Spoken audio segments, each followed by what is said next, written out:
Graça e paz, Tamidim, soterologia, doutrina da salvação, o alcance da salvação.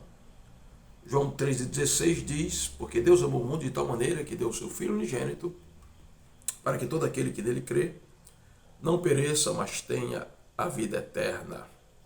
Dentro do assunto do alcance da salvação, nós vamos ter três posições. A primeira delas é o universalismo absoluto. O universalismo absoluto entende que o amor divino não permitirá que ninguém se perca. No final, todos serão salvos, até mesmo Satanás. Eles se baseiam em Atos 3,21, é um dos versículos que o universalismo absoluto usa. Não vou usar os outros versículos porque não vale a pena, mas tem Romanos 8, 18, 25, 1 Coríntios 15, 24, 26, 2 Timóteo 3,13. Mas vejamos o que diz Atos 3 e 21.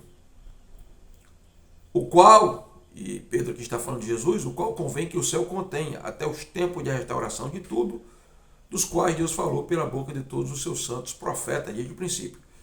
Baseado nessa premissa, os tempos de restauração de tudo, o universalismo absoluto acredita que haverá um tempo em que tudo será restaurado e todos os ímpios e até os demônios serão restaurados, serão salvos. Mas não é isso que o texto diz.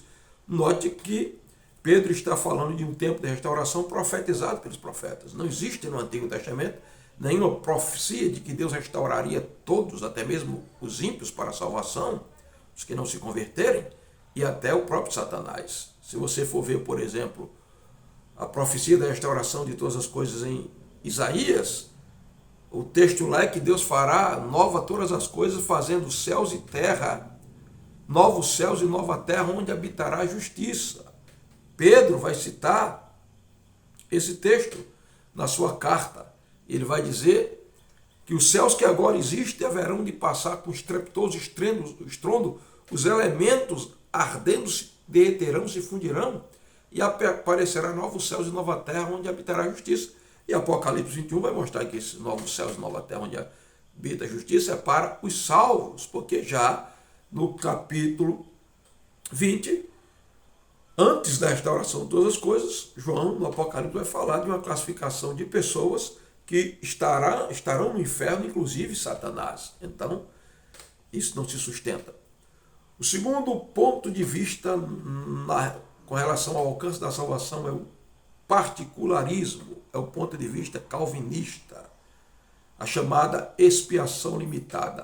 A expiação limitada diz que a morte de Cristo é suficiente para todos, mas é eficiente só para os eleitos. Ou seja, a morte de Cristo é suficiente para todos, mas só fará efeito, só será eficaz na vida dos eleitos. A expiação é limitada. Jesus não morreu por todos de verdade. Ele morreu pelos eleitos. Não iremos tocar nesse assunto porque iremos amanhã refutar os 5 pontos do calvinismo, inclusive a expiação limitada. Mas o próprio versículo que nós lemos, João 3,16, o coração da Bíblia, diz que Deus amou o mundo de tal maneira que deu o seu Filho unigênito para que todo aquele que nele crê.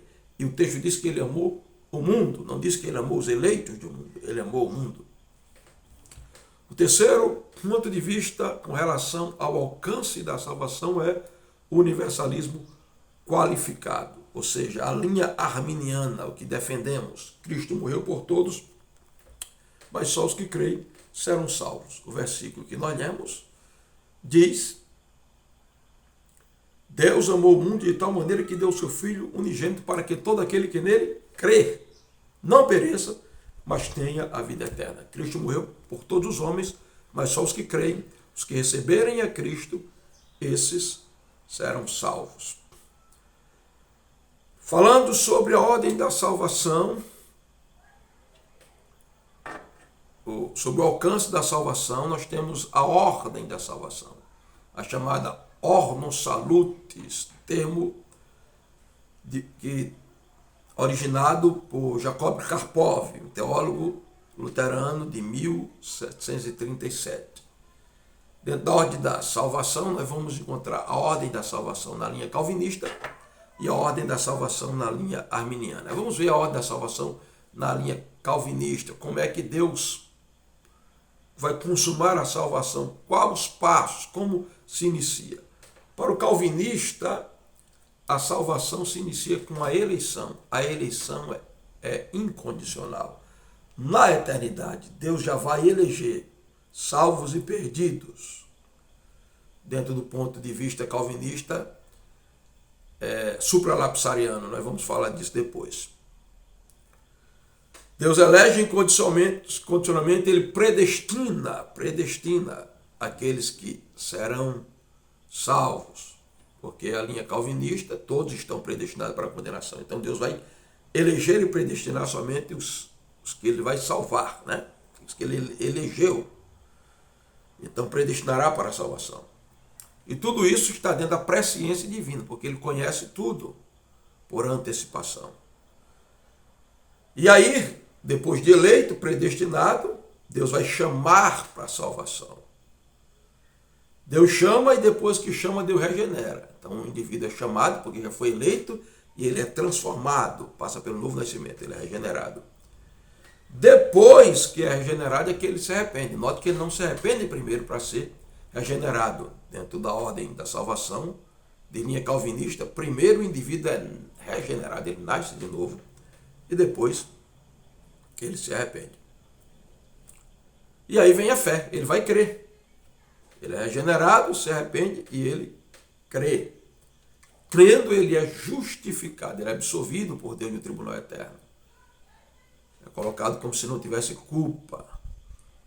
Então é adotado como filho de Deus, passa a ser santificado para depois ser glorificado. Já no ponto de vista arminiano, a ordem é outra.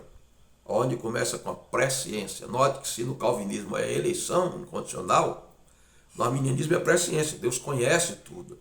Ele conhece os que vão ser salvos. Então nós somos salvos na presciência divina. Mas conhecer os que vão ser salvos não significa interferir ou obrigar o indivíduo a ser salvo. Ele conhece porque ele já está no futuro. Não existe passado nem presente. Não existe futuro nem passado para Deus. Para Deus, tudo é um eterno presente. Então ele já está lá.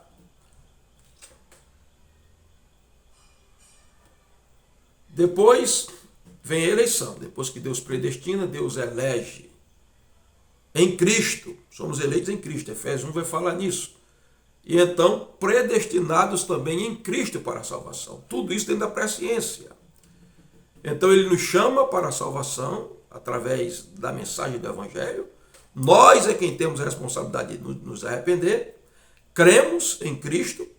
Então, depois que somos nascidos de novo, regenerados, aí somos justificados, absolvidos no tribunal eterno.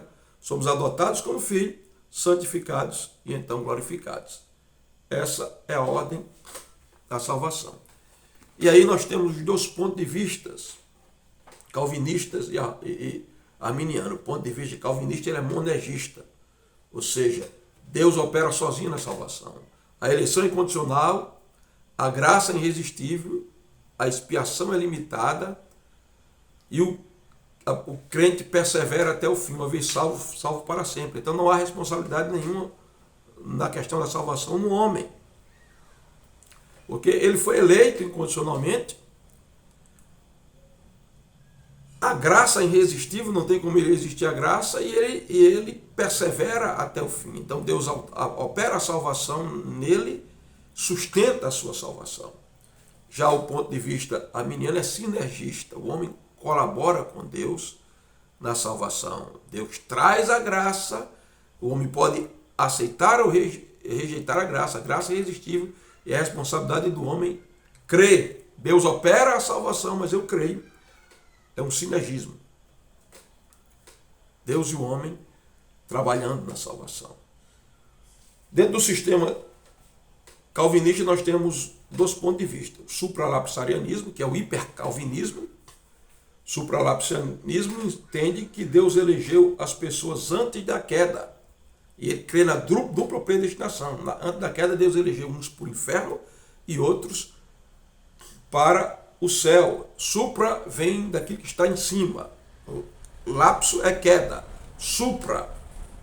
Antes da queda, antes de o homem cair, Deus já determinou quem ia para o inferno e quem ia para o céu. E nesse sistema, Deus se torna o autor do mal, porque ele colocou a árvore para que o homem caísse. Ele decreta a queda do homem. Ele decreta a queda do homem. E o próprio Calvino dizia: Deus quer que façamos aquilo que ele mesmo proíbe. Nós não temos como evitar, e até o pecado glorifica a Deus. E temos aí o ponto de vista infralapsarianista. O infralapsarianismo, dentro do ponto de vista calvinista, é um calvinismo mais ameno, chamado infralapsário, calvinismo infralapsário, diz que Deus elegeu depois da queda. Depois da queda, Deus elege para a salvação, porque todos realmente estavam predestinados para a condenação. Então Deus permitiu a queda, não decretou, ele permitiu e providenciou a eleição para o problema da queda. Então note o sistema calvinista: supralapsarianismo, hipercalvinismo, e infralapsarianismo, o calvinismo infralapsariano, lapsário, infralapsário. Amanhã nós iremos falar sobre os 5 pontos de calvinismo e os 5 pontos do arminianismo.